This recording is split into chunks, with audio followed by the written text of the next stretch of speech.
Criador do universo, dono do tempo, pintaste o céu com o teu sentimento.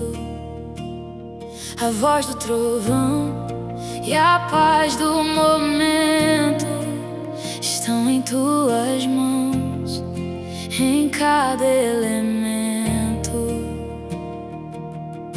Tão grande e tão perto, moras em mim. Teu amor é eterno, não terá fim.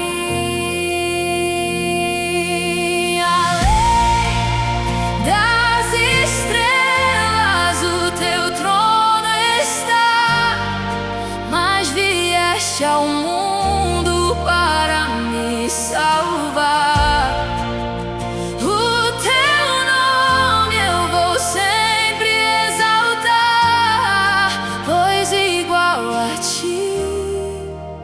Nunca haverá.